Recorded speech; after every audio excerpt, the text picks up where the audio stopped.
대한민국을 떠들썩하게 만든 하이브와 미니진의 갈등 이슈는 계속해서 대립되는 주장으로 결국 법적 공방으로 이어질 예정입니다. 라임바이트는 이번 사태의 원인을 K-팝 산업의 성공 전략 중 하나인 멀티레이블로 하이브와 JYP의 사례로 다뤘었죠.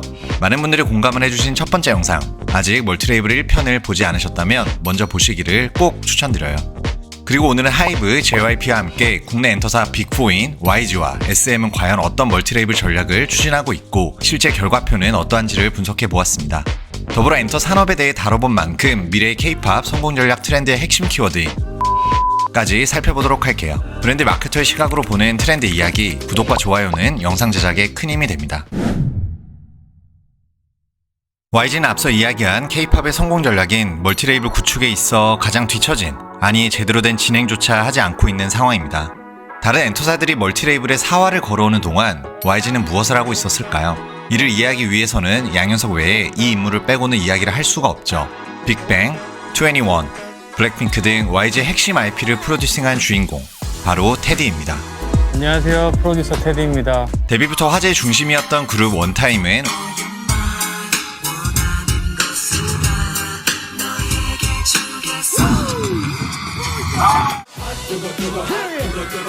YG의 전신인 양군기획에서 만든 그룹으로 테디는 원타임의 리더로 활동을 시작해 현재까지 YG의 중추적인 프로듀서로 활동을 해왔죠. 테디는 2016년에 설립된 YG 산하의 더 블랙 레이블의 대표로 취임하면서 조직 구조로 보면 YG도 멀티레이블로 전환하는 것으로 보였습니다. 하지만 테디는 더 블랙 레이블 소속 아티스트보다는 YG 엔터테인먼트 소속 아티스트의 프로듀서를 담당하는 다소 독특한 구조로 운영되어 왔죠. 그러다 보니 멀티레이블의 큰 장점인 음반 발매 주기의 단축은 여전히 YG에서는 불가능했습니다. 단적으로 7년간의 활동 동안 정규 앨범이 단 2장이었던 블랙핑크를 보면 알 수 있죠. EP와 싱글 앨범도 단 6장에 불과했습니다. 블랙핑크 이전부터도 워낙 앨범 출시 주기가 길었던 YG는 이 때문에 팬들로부터 많은 원성과 불만을 샀죠. 그럼에도 불구하고 블랙핑크는 커다란 성공을 거두었던 터라 YG는 상대적으로 높은 매출과 수익을 효율적으로 얻은 것처럼 보이기도 했습니다. 하지만 이는 장기적인 관점에서 멀티레이블의 장점인 같은 기간 동안에 더 많은 앨범과 활동을 가능케 하여 매출을 더 증가시키고 신인 아티스트의 발굴과 데뷔의 기회를 더 늘려 특정 그룹에 대한 의존도를 낮출 수 있는 기회를 살리지 못하죠. 그리고 2020년 테디는 본격적인 회사 재정비와 지분 정리를 거쳐서 YG 엔터로부터 벗어난 독립체로 더 블랙 레이블 구조를 새로 정립합니다. YG가 더 블랙 레이블 지분을 21% 소유하고 있을 뿐 경영에 대해서는 완벽하게 독립된 상태로 산하 레이블보다는 관계사, 사실상 별개의 회사라고 볼 수 있죠. 여기서 빅뱅이 YG를 떠나고 블랙핑크는 멤버 각자가 개인 활동을 위한 독립기획사에 소속된 형태로 YG와는 그룹 활동만을 재계약하였죠. 이제 YG의 운명은 신규 걸그룹 베이비몬스터에 달렸다고 보아도 과언이 아닌 상황입니다. 베이비몬스터는 프로듀싱에 테디가 1도 참여하지 않고 양현석이 총괄 프로듀서로서 처음부터 끝까지 모든 과정을 전담한 걸그룹입니다. 현재 타 걸그룹들의 실력이 큰 논란이 되고 있는 가운데 오히려 베이비몬스터의 안정적인 실력이 부각되고 있지만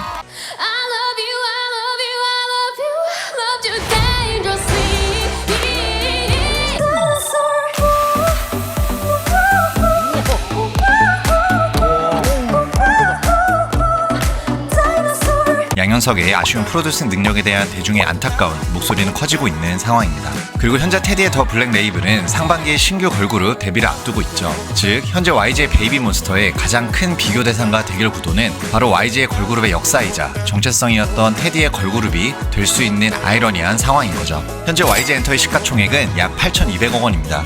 멀티레이블 구조에 사활을 건 JYP, 하이브, SM 3사의 시가총액 대비 현저하게 밀리는 상황이죠. 향후 YG 행보를 더 지켜봐야겠지만 현재로서 멀티레이블 도입의 실패가 경쟁사 대비 한참 뒤처진 큰 원인으로 봐도 합당해 보입니다.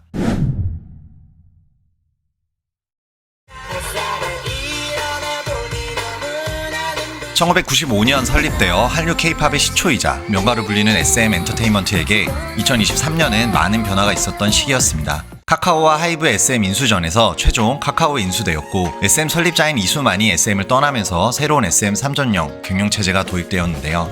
SM 1.0부터 2.0 시기까지는 단일 총괄 프로듀서 체계로 이수만의 진두지휘 하에 모든 제작 및 핵심 기능이 한 곳에 집중되어 아티스트의 IP를 제작하여 왔습니다. 이수만 전 총괄 프로듀서가 앨범 타이틀곡은 물론이고 너는 춤을 이렇게 동그랗게 춰야 된다 뭐 이런 식의 조언을 해주세요. 약간 알 수 없는 안무 구성, 카메라 워킹, 의상, 심지어 아티스트의 앞머리 길이 등 세세한 부분까지 디렉팅해왔던 것으로 알려져 있죠. SM의 경영진은 이수만 퇴진을 기점으로 SM만의 멀티 레이블 시스템인 제작센터 레이블 체계를 도입하여 현재 SM 아티스트를 5개의 제작센터로 배치하여 제작과 아티스트 매니지먼트 등의 주요 기능을 독립적으로 수행하고 있습니다. 그리고 신인 IP 데뷔 주기를 3.5년에 한 팀에서 1년에 2팀 이상, 음반 발매 수를 연 31개에서 40개 이상으로 목표를 상향 조정하였고요. 비록 이 과정에서 성장통은 있었고 SM의 역사를 생각하면 늦은 감이 없지 않아 있었지만 SM 3.0의 효과는 대단했습니다. 에스파, 레드벨벳, 샤이니, NCT 등 대표 아티스트들의 컴백 러쉬가 이어졌고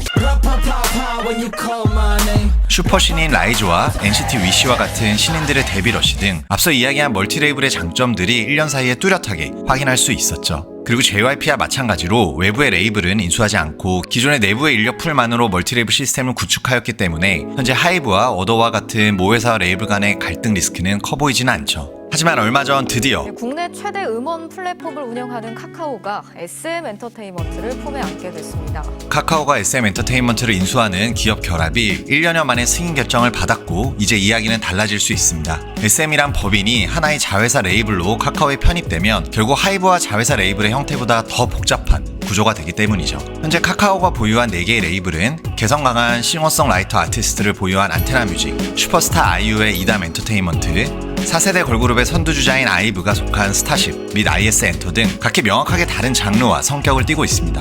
따라서 적어도 레이블 간의 창작성이나 개성의 측면에서의 리스크는 하이브보다 상대적으로 낮아 보입니다. 오히려 음원 기획 및 제작 1위 강자 SM과 디지털 음원 및 유통 플랫폼 1위인 카카오가 합쳐지면서 음원 제작, 유통 시장을 아우르는 공룡이 탄생했기 때문에 공정한 운영만 된다면 이를 바탕으로 한 시너지 효과는 K-POP 산업에 큰 임팩트로 작용할 것 같습니다. 멀티레이블로 알아본 엔터 산업의 핵심 전략, 이왕 여기까지 알아보았으니 앞으로의 넥스트 성공 전략 키워드까지 보고 갈까요? 바로 글로벌라이제이션 바이 로컬라이제이션입니다. 이 개념은 2018년도에 박진영이 JYP 2.0 발표에서 멀티레이블 전략과 함께 발표한 용어로 K-POP 아티스트들의 멤버 구성과 노래 가사에 따라 어떻게 변화해 왔는지를 보면 알 수 있어요. 1단계는 전원 한국인 멤버가 한국어로 노래를 하는 단계,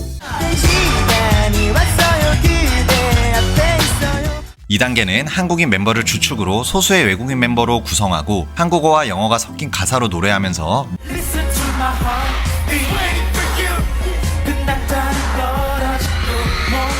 미국과 일본 시장을 위한 영어와 일본어 가사의 앨범을 별도로 내는 단계입니다.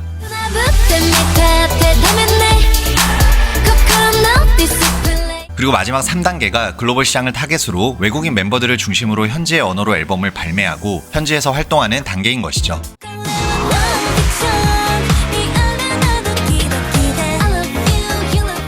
주요 엔터사들은 이미 3단계로 접어들어 투자가 활발한데요. 그 배경은 무엇일까요? 사실 K-POP은 90년대 후반부터 본격적으로 세계 진출을 모색해 왔었어요. 작은 내수 시장 규모에서 이는 필연적인 선택이었고 이때부터 시작된 K-POP의 해외 진출 역사는 이제 30여 년이 다 되어가죠. 그동안에 축적된 노하우와 경험들 속에서 그들은 공통적인 리스크를 발견합니다. 바로 국가 간의 정치적 이슈와 외교적 갈등 요소가 문화 간의 교류, 특히 엔터테인먼트 산업에 엄청난 영향을 끼친다는 것을 말이죠. 2010년 후반에 있었던 한일 간의 독도 이슈와 일본 우익 세력에 의한 혐한 현상, 사드 배치에 불만을 품은 중국의 한류 제한령, 이른바 한한령의 강도가 높아지고 있습니다. 그리고 사드 시스템의 도입으로 인한 중국 정부의 한한령로 인해 영화, 드라마는 물론 음반 산업에 엄청난 손해와 악재로 작용한 경험을요. 이에 대한 최선의 대처 방안이 바로 글로벌라이제이션 바이 로컬라이제이션인 거죠. 즉 한국의 시스템으로 육성, 제작하지만 코리아, K-POP이라는 타이틀을 떼고 현지 멤버와 언어로 그리고 현지에서 데뷔하여 활동함으로써 정치와 외교적 이슈로 인한 리스크를 피해갈 수 있는 일종의 솔루션이죠. 이는 K-POP에 관심이 없는 다양한 현지 소비자까지 확보하는 세계화 전략이기도 하고요. 보다 체계적이고 효과적인 현지화 침투를 위해 각 엔터사들은 현지의 유수 음반 배급사 등과 파트너십을 체결하여 진출하고 있습니다. 그럼 각 엔터사들별로 살펴볼까요? 먼저 JYP는 전원 중국인 그룹 보이스토리, 일본인 그룹 니주, 그리고 미국인 그룹 비차를 현지에 데뷔시켰습니다. 모두 오디션 프로그램을 통해 결성되어 데뷔 전부터 각 현지 팬들의 관심을 극대화시키면서요. 이 중 니주의 경우는 2021년 데뷔하자마자 빌보드 재팬 차트, 오리곤 차트 1위 등 일본의 모든 디지털 음원 기록을 갈아치우고 데뷔 후 빠른 시간 내에 일본 돈 투어를 실현, 정말 엄청난 성공을 거두기도 했습니다. 여기서 그치지 않고 현재는 일본 현지화 보이그룹인 넥스지의 데뷔를 앞두고 있죠.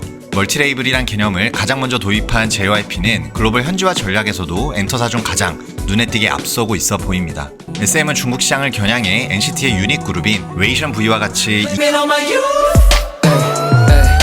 2단계인 그룹에서 파생된 3단계 형태를 진행해 왔습니다. 그리고 역시 오디션 프로그램을 통해 NCT 그룹명 아래에 대부분 일본인 멤버로 구성된 NCT 위시를 올해 데뷔시켰고요. 하이브는 이미 하이브 재팬 레이블을 통해 일본 현지의 N팀이란 그룹을 성공적으로 데뷔시켰으며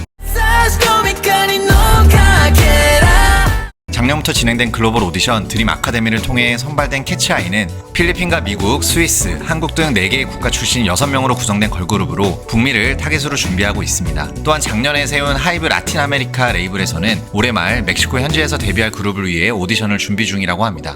YG의 경우는 멀티레이블의 도입 현황과 마찬가지로 역시 이 전략을 실행하기에는 역부족으로 보입니다. 얼마 전 데뷔한 2단계의 활동 형태인 베이비몬스터의 성공 여부에 당분간 총 4화를 걸 것으로 보이며 다른 빅3 엔터사들의 공격적인 멀티레이블과 글로벌 전략에 상대적으로 모두 뒤처지고 있어 보이는 것이 사실입니다.